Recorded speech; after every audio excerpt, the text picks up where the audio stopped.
Ladies and gentlemen, welcome to Metropolis Radio, and today, Jurassic World Dominion comes out in theaters. For those of you watching in the future, that was June 10th of 2022, and I came across this article here, and you know what? As much as I am not the biggest Jurassic Park fan. I never have been because I didn't actually see the movies until I was about 20. I read the books. I actually read the books before watching the movies. The first book sucked. The movie is better than the Jurassic Park. The movie Jurassic Park is better than the book Jurassic Park. But with regards to the Lost World Jurassic Park, the book is 10 times better than the movie. It's kind of weird. But anyway, this article came out, and that is Jurassic Park and World movies are all box office hits despite bad reviews. Jurassic Park / World is one of the biggest film franchises, and every movie has been a box office success despite the majority not being well received. The Jurassic Park franchise is one of the highest grossing movie franchises of all time, even though the movies don't always get the greatest reviews. With Jurassic World Dominion set to deliver an Avengers Endgame style finale to the story established in the Jurassic movies so far, it should continue this trend of box office success, even if it doesn't see critical acclaim. With total box office earnings of nearly $5 billion, and yes, that is billion with a B, the Jurassic Park and Jurassic World movies have been a Hollywood mainstay, with 5 movies spanning from Jurassic Park in 1993 to Jurassic World Fallen Kingdom in 2018, with the 6th movie Jurassic World Dominion arriving, June 9th. On June 9th for advanced screenings, June 10th everywhere else. There may not be as many Jurassic Park and Jurassic World movies as there are in newer powerhouse franchises like the Marvel Cinematic Universe, but the franchise's 5 releases show remarkable reliability, averaging just under $1 billion each. While movies that perform higher at the box office also tend to see a solid critical reception and high scores in review aggregators like Rotten Tomatoes, that's not the case for every Jurassic Park movie. In fact, only a few movies in the franchise have seen an overall positive critical reception or fresh Rotten Tomatoes score, but that's never resulted in a significant impact on the franchise's box office draw.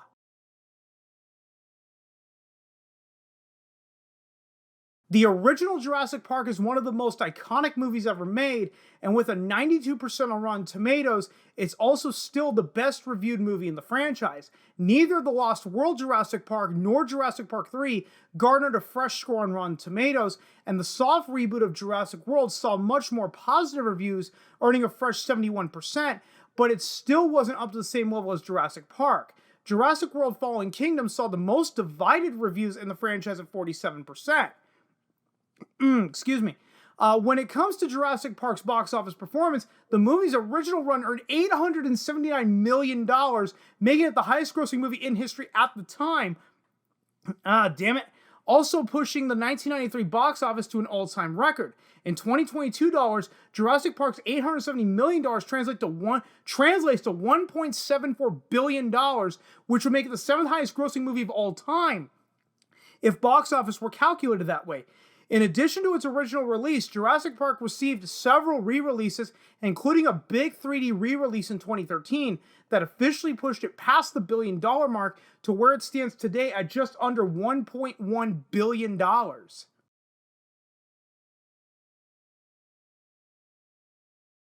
The Lost World Jurassic Park and Jurassic Park 3 were far more negatively reviewed than Jurassic Park, and while their box office was also reduced, they were still relatively big hits for their time. The Lost World Jurassic Park only has a 53% on Rotten Tomatoes, but it still earned $618 million in 1997, equivalent to $1.1 billion after adjusting for inflation, enough to make it the 2nd highest grossing film that year, second to Titanic, which still stands as the 3rd highest grossing movie of all time. Jurassic Park 3 saw even harsher reviews than The Lost World Jurassic Park, garnering a rotten 48% on Rotten Tomatoes, and an also reduced box office haul of $368 million, which may seem like a total flop by today's standards. However, after adjusting for inflation, it's closer to $662 million in 2022 dollars, which would be seen as a disappointment, which would be seen as a disappointing but moderate success. Even so, it's still the lowest grossing movie in the franchise. The Jurassic Park sequel saw progressively worse reviews with steadily declining box office performance, but with budgets of $73 million and $93 million respectively, they kept the franchise in the red, which is clearly a big reason for the eventual return with the Jurassic World movies, which would help revert that slump.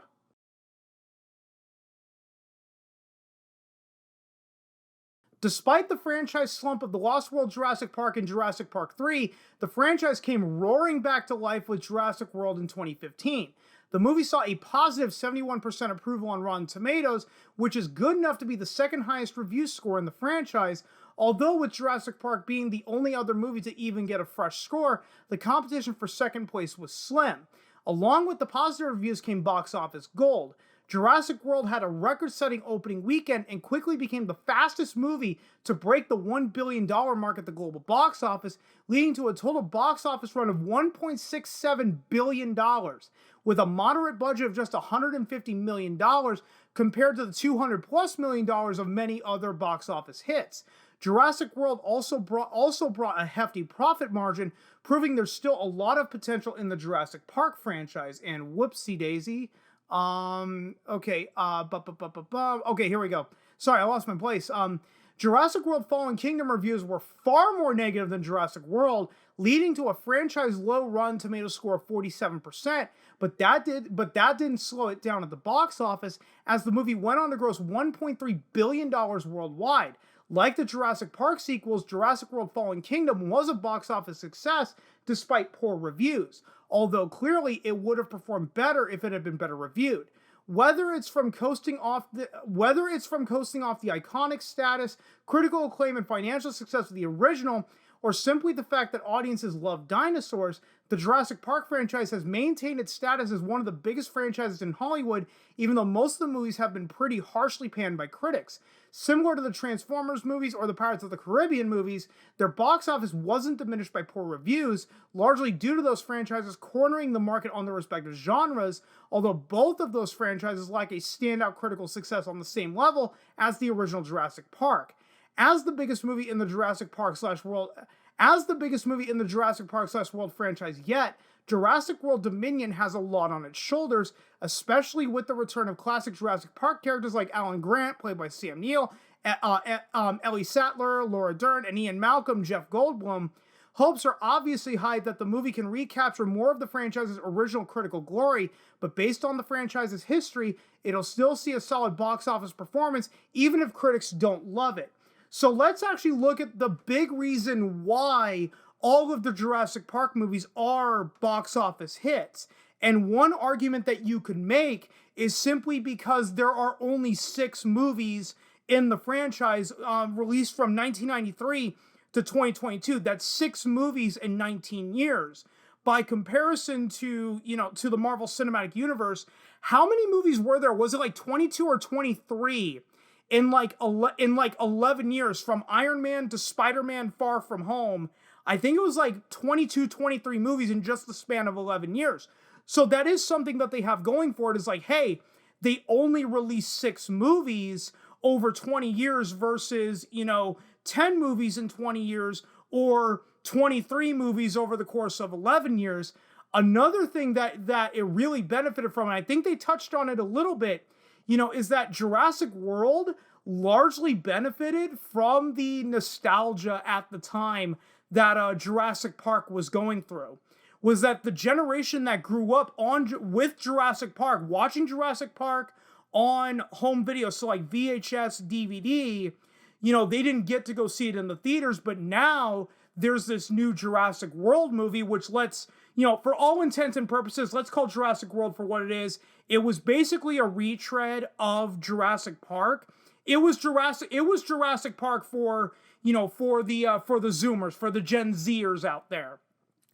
And that's all it was, and it clearly worked. The box office numbers don't lie, but remember, box office success also doesn't really translate to how good a movie is. The worst movies in the world still get huge box office hauls.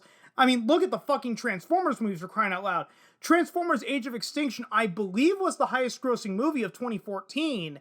And boy, oh boy, well, if you're going just based on box office numbers and how much money it brought in, then Transformers: Age of Extinction was one of the best movies of 2014. Now, we all know that that's bullshit, but again, if you're going just based on box office, well, then clearly that's what it signifies. So again, box office doesn't determine quality, but it is important to note, like, whether or not you or I like these Jurassic Park movies, none of them have ever lost money, and there is a fan base for them. Again, I would argue two fronts. I would argue the nostalgia factor for the current Jurassic World movies, but I would also argue the fact that there's only been 6 movies in 19 years. So oversaturation for Jurassic Park and Jurassic World really isn't a thing. And guys, I think I'm going to go ahead and end it right there, because I don't see how I don't see another point I can really make with this. If you stuck around this long, thanks so much for doing so. And if you've been following me long enough, you know I'm terrible at ending these videos, so I will just see you guys next time.